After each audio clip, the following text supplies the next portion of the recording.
Depuis de bonnes années, on s'est dit que on voyait un peu poindre évidemment l'évolution, la crise actuelle que vivent l'ensemble des promoteurs immobiliers, et on se disait que bon, certes, on pouvait espérer que certaines viennent à notre secours, ce qui se passe un petit peu moins que par le passé d'ailleurs, mais surtout il était essentiel de se réquestionner, de se dire mais quel est notre rôle finalement en tant que constructeur de la ville? J'ai oublié de le dire, le groupe Tisserand est devenu une entreprise à mission en octobre 2022, avec la raison d'être qui est ensemble, bâtissons une cité plus harmonieuse, plus équitable et plus durable. Raison d'être très large, vous l'avez compris, puisque les métiers sont très divers. Néanmoins, c'est la recherche de sens qui nous amène à se dire respecter la réglementation, faire juste ce qui est conforme, c'est bien, mais c'est peut-être pas suffisant. Et ça répond peut-être pas aux attentes finalement des citoyens, des accédants à la propriété potentielle, ou même des investisseurs, puisque ce que je dis là, ça s'applique aussi à de l'immeuble tertiaire qui va être donc acheté par des investisseurs institutionnels, notamment. Donc on s'est posé la question sur les attentes du logement de demain. Il y a une étude qui est produite par Immoneuf, c'est l'observatoire d'Immoneuf qui sort tous les étés, et celui de 2023 questionnait donc les candidats à l'accession sur leurs attentes. En ce qui concerne les piliers du développement durable, ce qui leur semblait important, c'était de dire, pour 76% à peu près, c'est le taux, c'était le pilier économique qui était important, évidemment, pour un accès dans la propriété, et pour 70% à peu près, le pilier écologique. En tout état de cause, tout accès dans la propriété, ce qu'ils recherchent dans du logement neuf notamment, c'est évidemment aujourd'hui essentiellement sa performance énergétique. Voire 66% d'entre eux aiment bien les labels, aiment bien que la performance soit en plus labellisée. Donc, partons sur ce simple constat, plus évidemment ce qu'on entend de la part de nos clients lors des entretiens, etc. On s'est dit qu'il y avait forcément quelque chose à faire de plus pour ne serait-ce que se démarquer de notre concurrence. Donc, on s'est engagé depuis 2022 dans une ambition d'une production au début pour 25% en passive house, et à partir de 2024, tout projet étudié dans l'entreprise doit viser la certification passive house et voir, le cas échéant, s'il y a notamment peut-être qu'en termes de réhabilitation on n'ira pas, donc au moins apporter des garanties de performance énergétique. Donc le passive house, c'est évidemment pour nous l'objectif, c'est la façon dont il est perçu par le client, c'est comme ça qu'on va le présenter. Donc à savoir une qualité, alors d'abord une consommation énergétique réduite, donc un reste à charge complémentaire évidemment dans la vie des ménages, qui plus est le bien-être dans les immeubles, la qualité d'usage des logements ou des immeubles de bureaux, et dans un dernier, c'est pas négligeable, mais c'est pas l'argumentaire de vente, si j'ose dire, et je le dis vraiment très clairement, l'impact environnemental. C'est non négligeable lorsque vous faites un ACV d'immeuble, puisque à partir du moment sur l'IC énergie, la part énergétique avec les choix du passive house va évidemment impacter nettement à la diminution notre IC énergie, évidemment.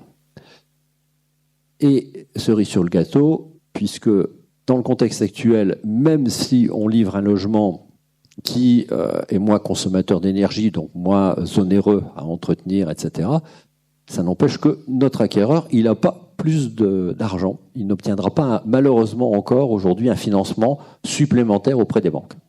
Rassurez-vous, certaines banques aujourd'hui y réfléchissent, envisagent plutôt le reste à charge, notamment si les acquéreurs accèdent à la propriété d'immeubles à haute performance énergétique.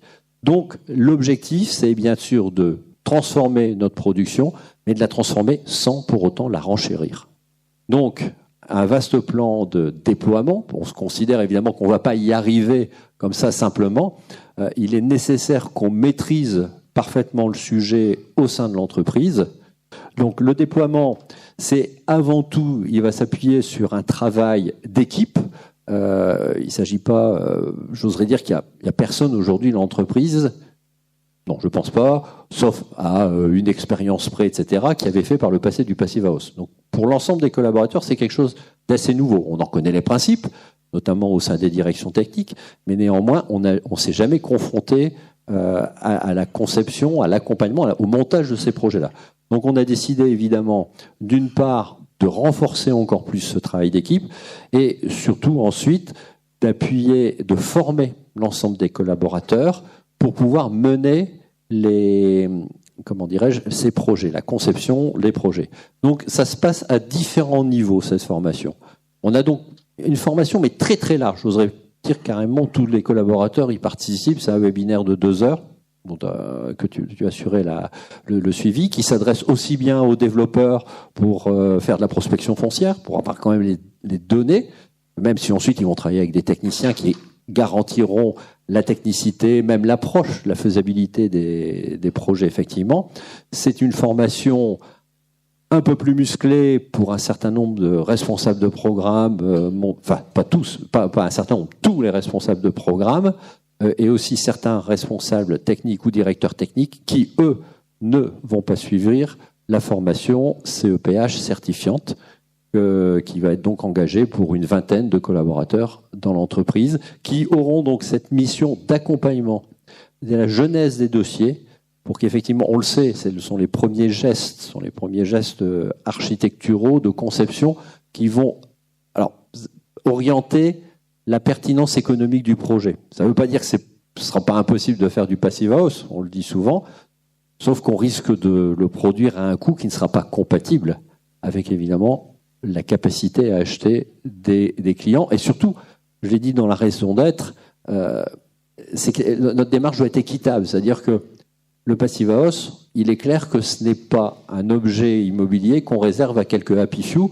n'est-ce pas, qui auront le pouvoir d'achat pour pouvoir l'aborder. Non, il s'agit que dans les immeubles, que la part sociale, les 25% de la loi SRU, ou plus ou moins, j'en sais rien, mais ces immeubles-là, les immeubles qu'on a fléchés comme étant des prix de l'accession à prix maîtrisé, eh bien, tous les acquéreurs, tous les futurs occupants bénéficieront dans les immeubles de la même performance de l'immeuble.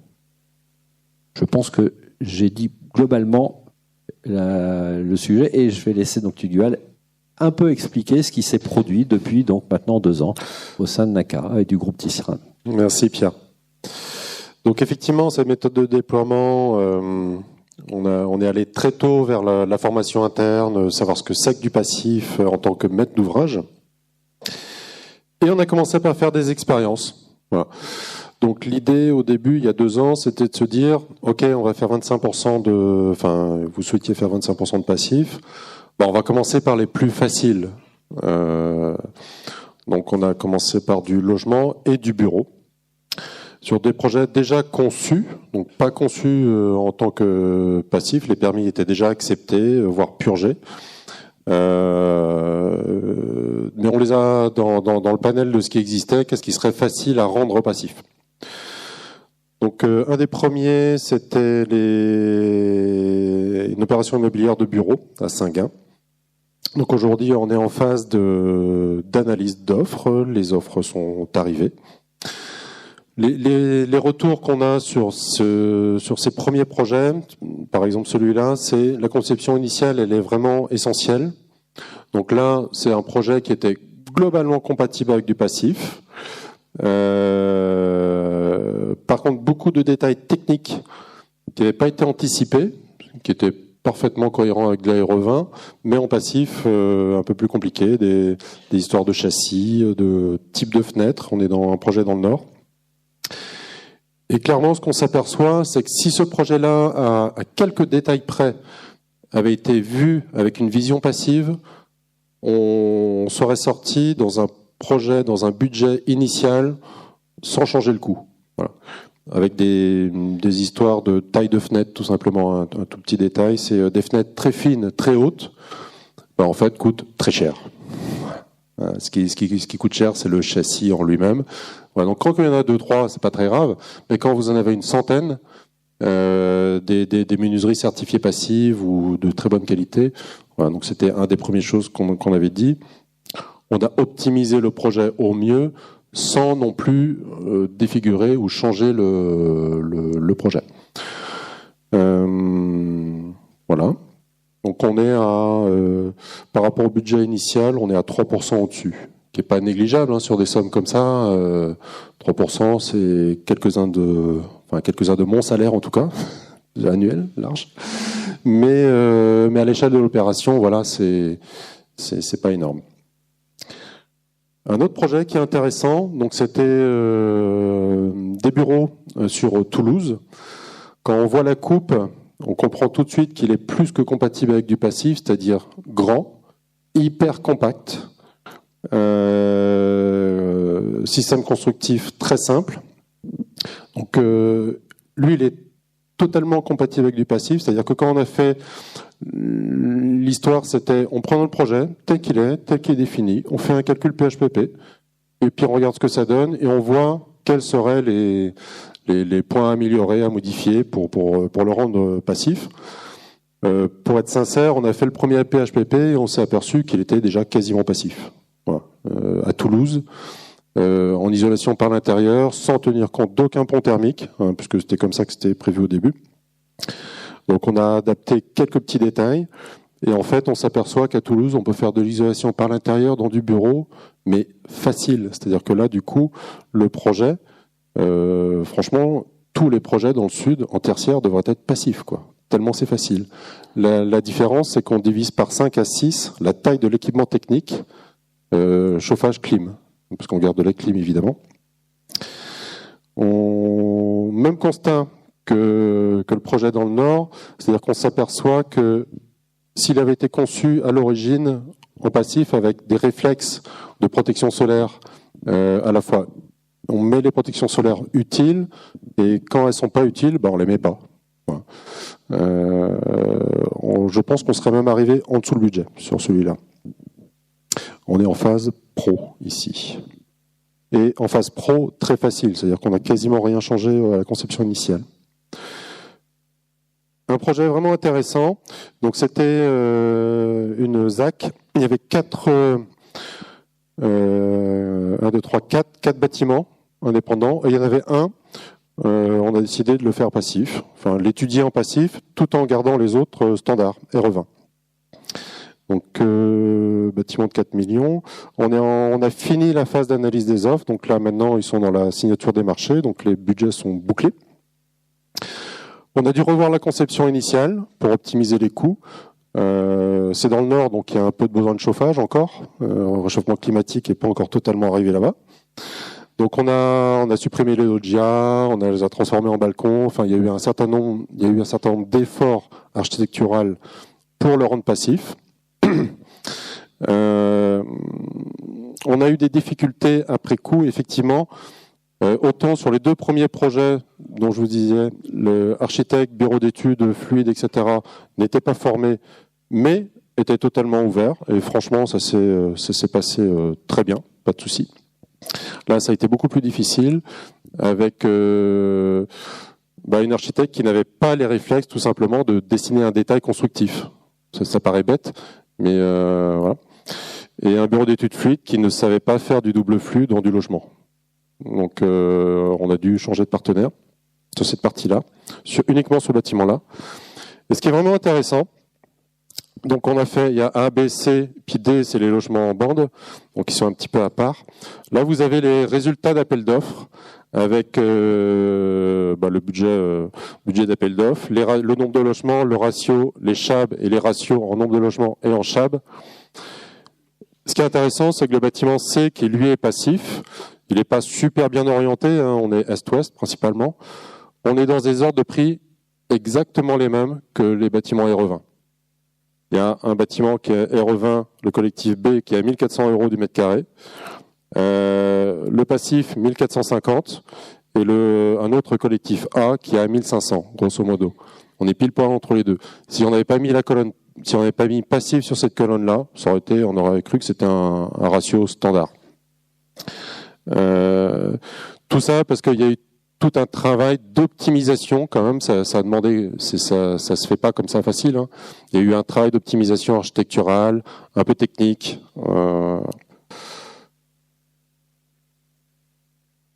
On est resté en isolation par l'intérieur dessus sur celui-là. On est un peu limite. On est à 14,8.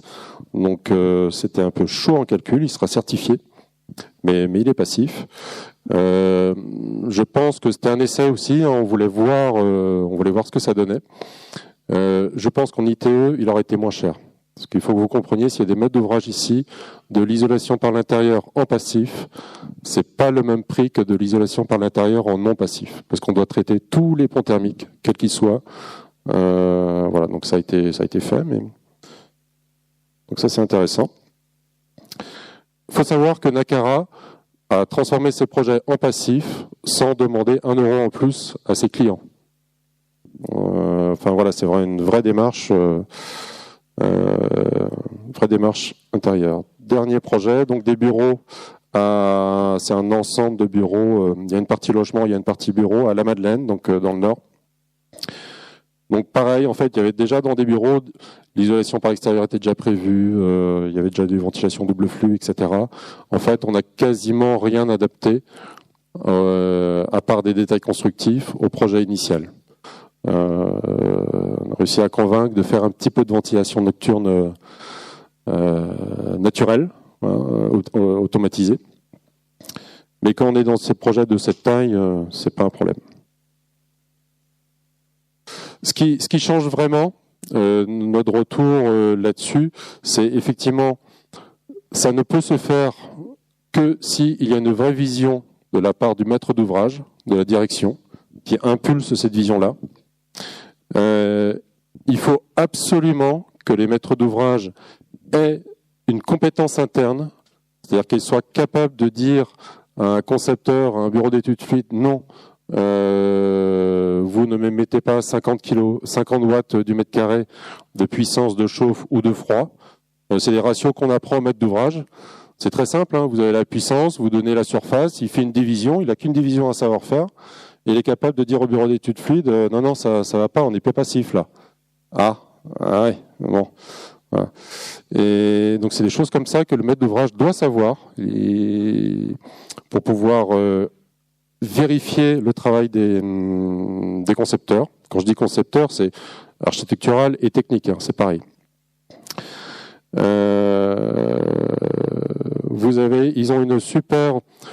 Ils ont vraiment des transferts de savoir en interne qui sont bien faits. Enfin, je veux dire, ça fonctionne plutôt bien. Quand je dis quelque chose à quelqu'un, j'entends parler après à l'autre, donc il faut que je fasse gaffe. Et là, ce qu'ils ont réalisé, c'est qu'effectivement, ils vont monter en compétence eux, et ils vont faire monter en compétence aussi les équipes. C'est-à-dire qu'ils s'aperçoivent que avec certains architectes, avec certains bureaux d'études, c'est facile, et avec d'autres, c'est compliqué. Voilà. Et ce qui veut dire compliqué, veut dire coûte cher. Et effectivement, dès le début, ils ont mis des bureaux d'études, CEPH, dès le début de la conception. Donc ça, ils l'ont assez vite compris et assez vite vu combien ça coûtait. On est pas mal. Toi, tu veux faire un petit retour sur ces premiers projets ? Les premiers projets, effectivement, sont au niveau tertiaire, c'est évident. Ça demande un petit peu d'acculturation, ça demande un peu de force de conviction vis-à-vis des investisseurs. Récemment, justement, j'accompagnais un projet tertiaire sur Besançon, près de Reims, près de l'investisseur, et l'investisseur nous dit, mais moi je voudrais, pour présenter ça à mon comité d'engagement, c'est un investisseur de banque, il faudrait que l'immeuble que je vais présenter ait un impact environnemental fort. Alors peut-être le faire en bois, biosourcé, etc. Bon. Et je lui dis, oui, mais alors évidemment on avait commencé la démarche passive, donc c'était facile. Je lui ai dit, mais ok, mais ça porte quoi à l'investisseur ? Pourquoi vous faites ça ? Il me dit parce que c'est un immeuble qu'on a l'ambition d'arbitrer. En général, c'est un investisseur qui garde son patrimoine pendant de longues années. Là, en l'occurrence, l'idée, c'est de l'arbitrer à plus court terme. Et il dit, j'ai vraiment le sentiment aujourd'hui que sur le marché, il faut que je puisse afficher un bilan carbone bas, il faut que je puisse afficher des certifications BREEAM, et j'en passais des meilleurs. J'ai dit, ah bah tiens, parlons des certifications BREEAM. Donc on s'est un petit peu amusé là-dessus, puisqu'il a dit, bah oui, c'est gentil, ce sont des papiers, mais j'ai eu déjà l'occasion d'en arbitrer 2 ou 3. Finalement, ah oui, c'est BREEAM, très bien, merci, on passe à la suite. Donc voilà, pour l'investisseur, il est nécessaire de se repositionner, de se questionner aussi sur les raisons de ses choix d'investissement. Et donc je lui ai présenté le Passive House, je lui ai dit en quoi il serait apprécié par les usagers de l'immeuble. Alors là, en l'occurrence, ce sera pas lui l'usager de l'immeuble, mais finalement, s'il a des locataires satisfaits, probablement qu'il y aura moins de vacances, il aura un meilleur remplissage, il n'aura pas de soucis peut-être de paiement de loyer, ce qui est vrai d'ailleurs dans le logement social, ça a été constaté sur les immeubles Passive House. Donc, et puis en le rassurant, en lui disant, mais c'est pas parce qu'un immeuble est Passive House qu'il n'est pas possible de le chauffer, de le climatiser. C'est pas un immeuble sans chauffage, sans climatisation. Pas du tout. C'est un immeuble qui présente les mêmes qualités d'usage, les mêmes éléments de confort, mais néanmoins avec un coût d'exploitation qui est maîtrisé, qui va être réduit. Ça l'a fait un petit peu changer. Et puis c'est vrai que ce qu'il a complètement décidé, c'est qu'on l'a emmené voir, grâce à Tugdual, une référence dans la Somme. Il a rencontré des usagers. Et puis après la visite, il a été persuadé qu'effectivement l'immeuble qu'il devait acheter, c'était pas tellement un immeuble qui mettrait en œuvre des produits biosourcés. S'il l'en met en œuvre, c'est tant mieux, c'est pas le sujet. Mais néanmoins, c'était un immeuble qui serait Passive House. Donc voilà, il y a aussi dans ce travail, on a parlé d'un travail d'équipe dans l'entreprise, c'est-à-dire que il y a le travail au niveau des techniciens, de la maîtrise des dossiers, de la conduite des dossiers, du pilotage très en amont des dossiers. On fait beaucoup de notre développement dans le diffus, c'est-à-dire un développeur fait de la prospection foncière, il fait une faisabilité sur un terrain et il propose un prix de foncier avec un bilan qui a été établi. Il est évident que c'est quelque chose qui va faire changer, c'est une manière de travailler qu'on va conserver, mais avec d'autres données, avec un autre accompagnement. Parce qu'évidemment, là, en l'occurrence, le développeur est plus suffisamment équipé pour savoir effectivement si la conception, la volumétrie qu'il envisage pour le projet, évidemment, rentrera dans des coûts classiques de construction avec la labellisation Passive House. Donc il y a vraiment ce travail-là. Ensuite, il y aura toute la formation aussi des responsables commerciaux, leur apprendre. Alors on n'y est pas encore sur la partie résidentielle, puisqu'on n'a pas encore, on va commencer les premières opérations en commercialisation Passive House, donc finalement pouvoir développer l'argument commercial aussi qui va être important. Ok, impeccable, merci Pierre. C'était la conclusion. Oui, ça j'adore votre raison d'être. Donc ça c'est un projet qui est pas passif, hein, mais qui est du style de ce que font Nakara Tisserand. Nicolas Michelin, le grand large à Dunkerque, c'est une équerre d'argent. Voilà. Donc il reste moins de 5 minutes pour les questions, donc s'il y a des personnes qui ont des questions à poser.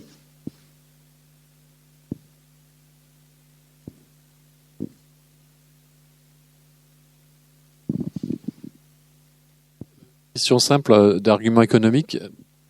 Quel est le gain par rapport à la RE 2020 ? Sur l'immobilier tertiaire, on peut avoir des gains substantiels. En l'occurrence, aujourd'hui, économiquement, par rapport... Nous, l'ambition, elle est claire. C'est que le passif coûte le même prix que la RE 2020. Sous-entendu, ce n'est pas parce qu'on propose une offre passive, certifiée passive, qu'on va vendre le logement plus cher. Le gain énergétique. Ah, pardon. Je peux répondre un peu plus facilement. Oui, vas-y, oui. C'est très simple. Pour vous donner un ordre d'idée, sur du tertiaire, quand on met une puissance de 50 watts au mètre carré, en passif, on le met à 10 watts au mètre carré. On divise par 5 la puissance. Et on divise à peu près, quand on est en tertiaire, ça dépend de la région, par 3, 4 la partie chauffage. Voilà. En logement, En logement, on divise pareil à peu près du même ordre de grandeur la partie chauffage, mais la partie eau chaude ne change pas grand-chose. Voilà, donc proportionnellement parlant, voilà. En RE20 passif, on divise à peu près par 2 la consommation totale d'un bâtiment. Voilà. Ce qui est pas, et on divise par 4, 5 facile la partie chauffage, voire plus. Et c'est pareil pour la clim, quand il y a besoin de clim.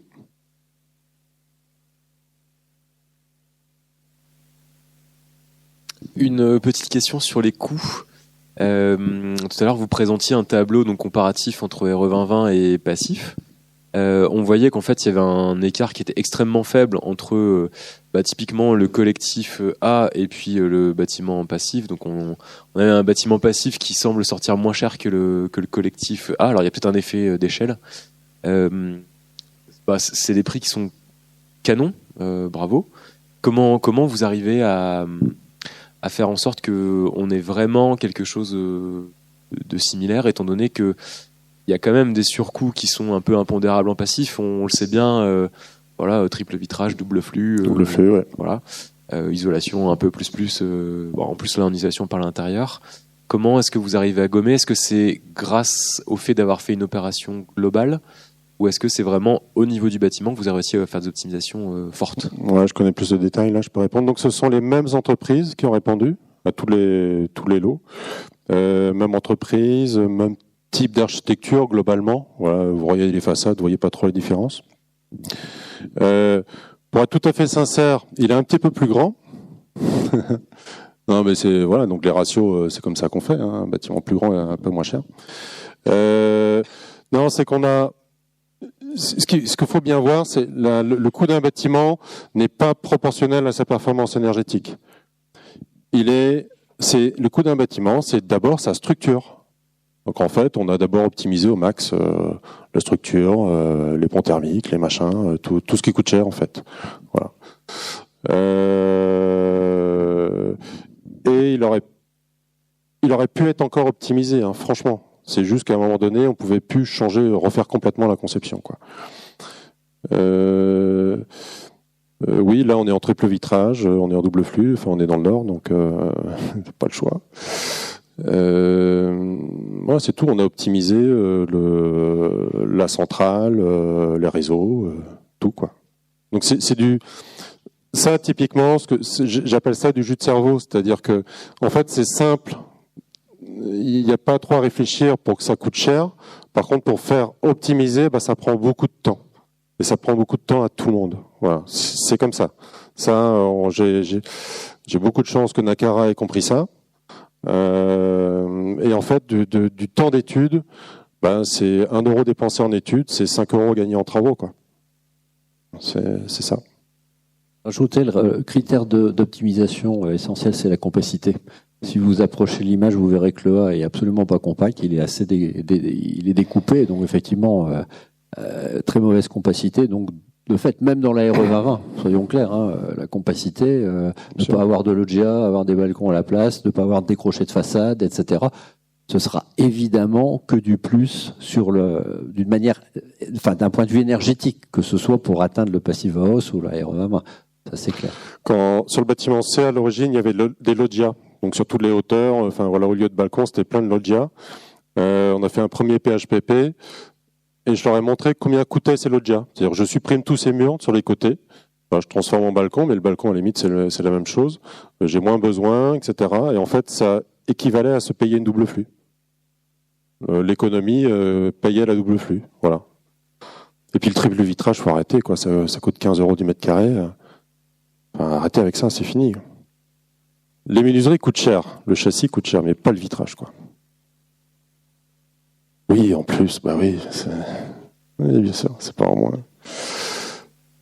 Donc, nous allons être obligés de clôturer cette conférence et on vous remercie pour cette présentation. Merci, Brigitte. Merci pour votre attention. Merci beaucoup.